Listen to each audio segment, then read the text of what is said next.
easy go.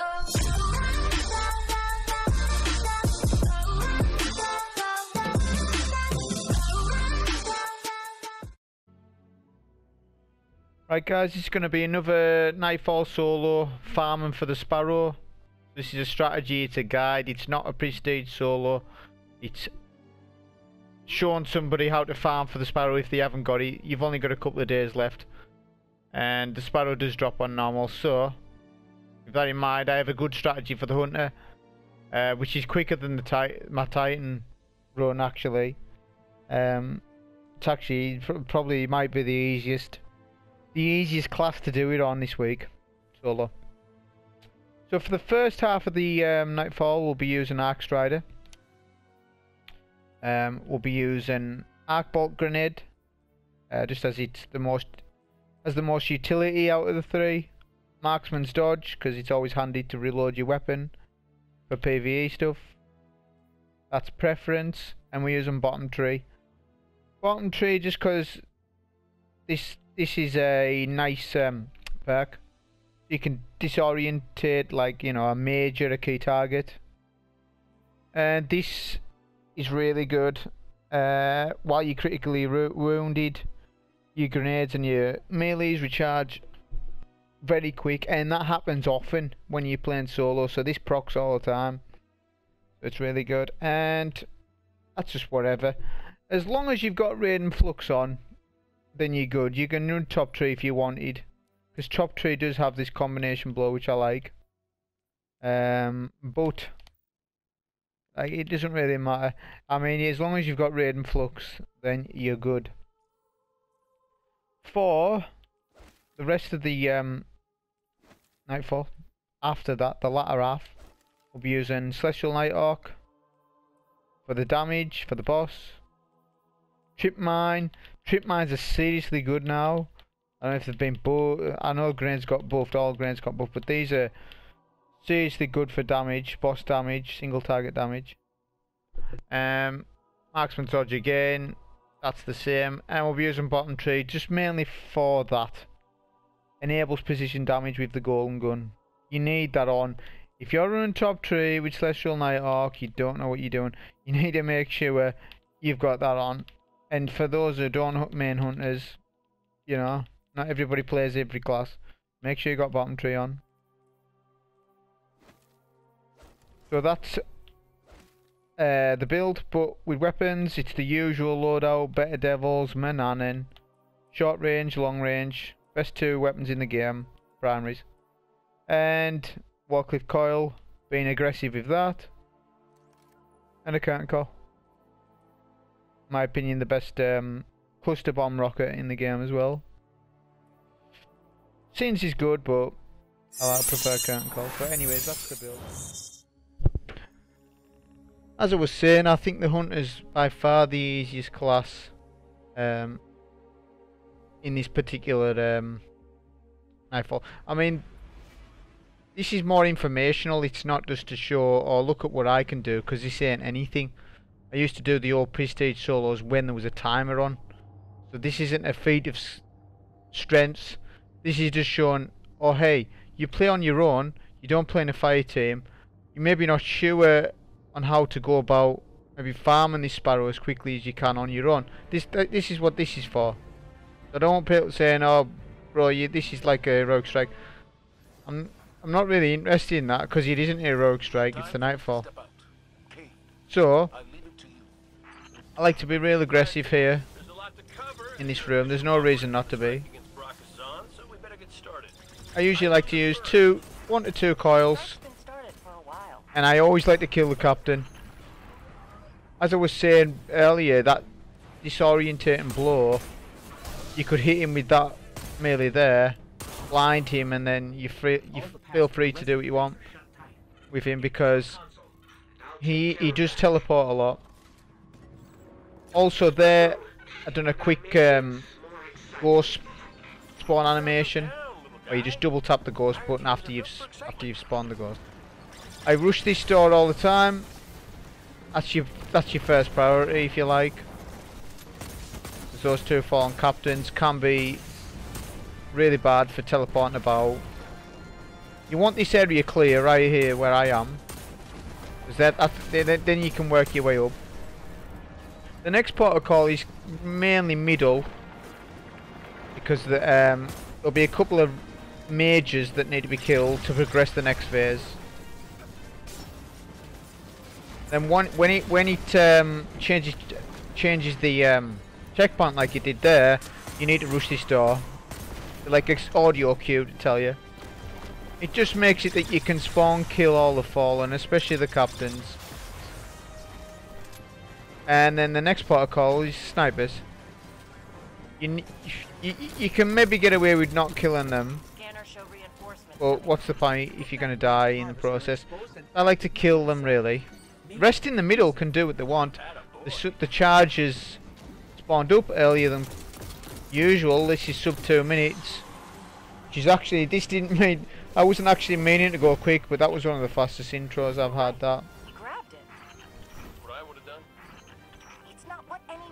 Also be sure to pick up heavy from there, so don't be leaving that area with no coil. You need coil. At least 1 minimum, 2's good. If you've got more than 2, that's great. We did it, and we didn't blow up. Yeah, not blowing up is as good. So how I like to deal with these is coil, marksman's dodge, coil again. That'll kill everything.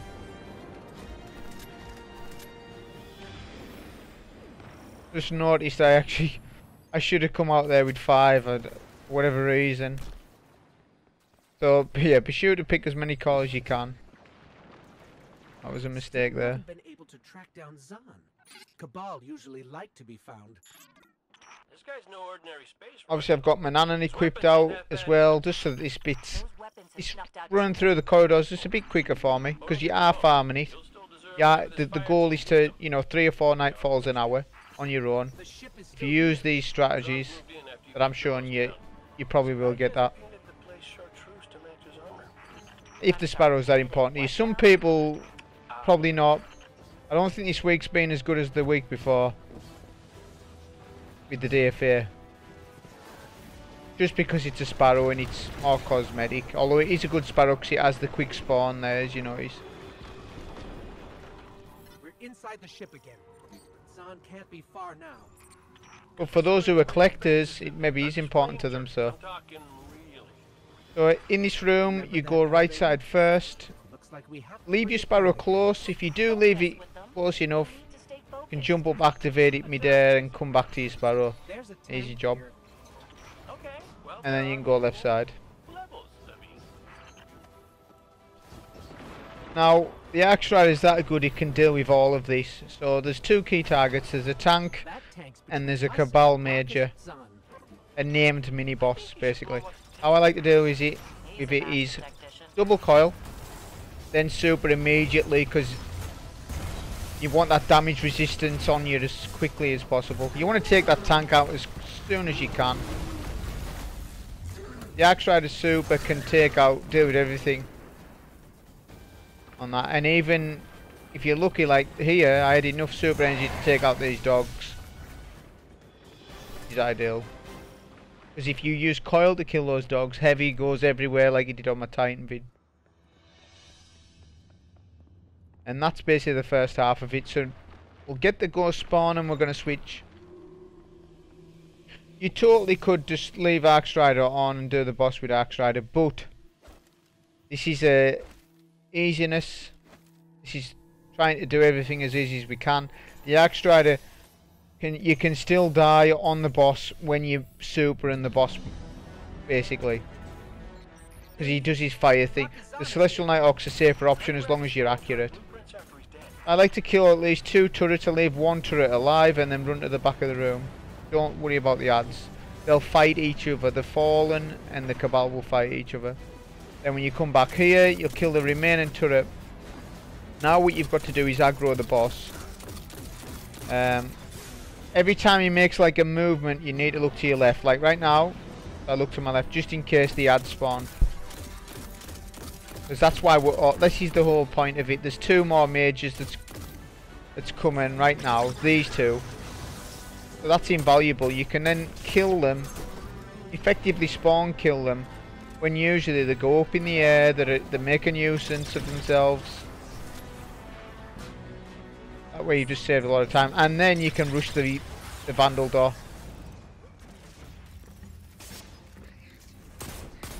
And that just makes this room, I would say, at least 2 minutes quicker. Minute and a half, 2 minutes quicker. It's just so easy now, using that. Once you're done with that, activate the switch and get back down. I think everyone should know not to stand on the elevator because we know there's a Cabal ball coming. If you stand where I am, you can see it coming. And then a coil. If you had less than 2 coil, if you had 2 or less, don't use coil there. You need 2 coil to enable to get 6 rockets. If you had 1 coil left, you would get 5 rockets, which is... that's you're suffering with your DPS for the boss. Now what we're going to do here is 2-phase the boss on our own. Yes, you can utilise the chain trick, but you can't 2-phase the boss if you do it like that. Now we've got you, Zahn. Not in the way that we're wanting to do it. We're wanting to just damage the boss twice, But that won't stop us. Let's so that he skips towers. To explain. Kill all the turrets first, of course. They are the priority. Then when that's happened, you can come to this little spot here. The boss will keep trying to snipe you, but he can't touch you. I think 3 snipes and you'll be dead. On prestige it's probably 2 snipes and you're dead. So you can be afford to hit a couple of times. There's a lot of areas on this map where you can play the angles to your advantage. So what I'm doing here is I'm edging the boss, so that he has 3 segments of health, as you can see. I want to get his first bar halfway or just under that. Do not go any further than that, because once you do, he will go to his first tower. We don't want that. We want to edge it to a certain point. I was happy with that. If you get the bar round about that, no more lower than that. No lower than that, sorry. Now, I'm manipulating where he goes. I've got it down to a T where I can get him to go over there every time now. Just follow the movement I done. Once he's there, you have super, nade, everything. Nighthawk first. Rocket, marksman's dodge, rocket again. Can even trip mine in the process. Now it's just a case of chasing him with rockets. Still want to get more damage into him.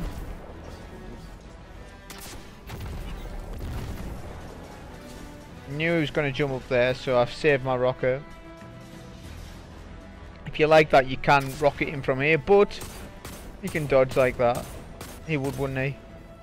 So once he's up there, you've done your 2/3 of health. He's not going to do his bubble. As you can see, the tower is coming down, so he's skipped all that phase. So you've skipped like 50% of the fight. However, you still have to deal with all the ad spawns. All the ads come out at once. This is why you come to this back area of the map, and it's safe. It's very safe. If the dogs rush you too much, just jump up. They can't get you. There'll be one of the dogs will be a major. You need to look out for him. Obviously, I switched back to coil earlier on, which I forgot to mention. So I have a coil ready to coil synth again. You'll be surprised how many dogs rush you, so that's why I'm still here, because I know there's more to come.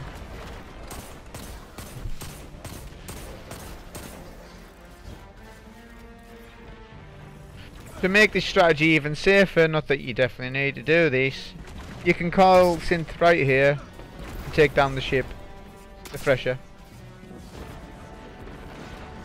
That way you're dealing with literally everything on the map. Because that's what the goal is right now. You need to kill all ads for this strategy. Kill all the ads.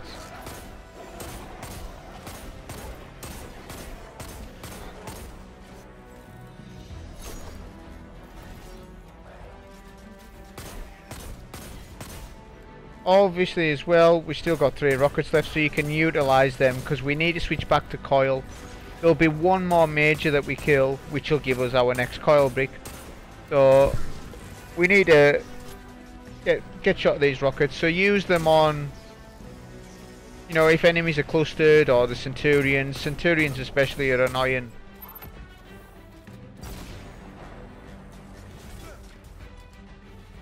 You will also need to pick up the charge to start the next type of ad phase, which isn't a lot.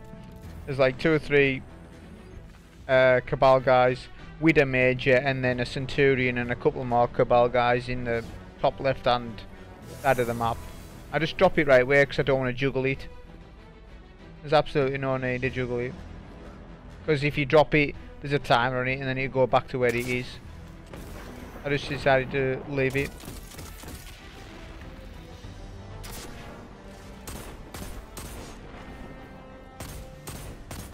This is the major that I was talking about, so I didn't have coil on there. I nearly made a mistake.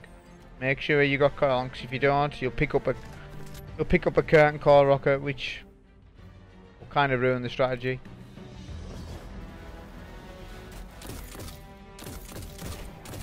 There's these turrets as well. They'll switch off if you're nowhere near them. They'll switch off and then reactivate. So they were switched off and then they're. So remember to take those out, because this is where we're going to do our next phase. Last couple of set of ads. 2 Cabal and a Centurion, and that's it. And then we dump the relic.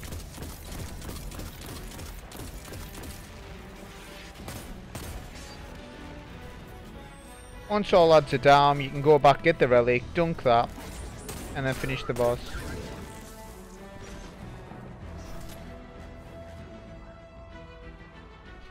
I've used my marksman's dodge here, but if you're going to use it, just make sure you've got it back for when we do this boss section. Not that you definitely need it, but just in case. I mean, we've got a lot of damage. He's only got 1 bar of health left. We have a Nighthawk, we have 5 rockets, a nade. We've got more than enough damage here. Once you dump the relic, go to middle. 90% of the time he'll jump to this location. Look up in the air just in case. I know by that he's going to go to mid. So pre-pop my Goldie. Make sure you get the crit. Rocket, marksman's dodge, nade. And he's about finished. I still have a couple of rockets left. Fine. Try not to get too close to him, because he will do his fire attack.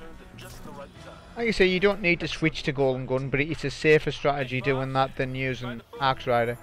Whereas Axe Rider, he does his fire melee. I just chose to anyways. I like Golden Gun anyway, so.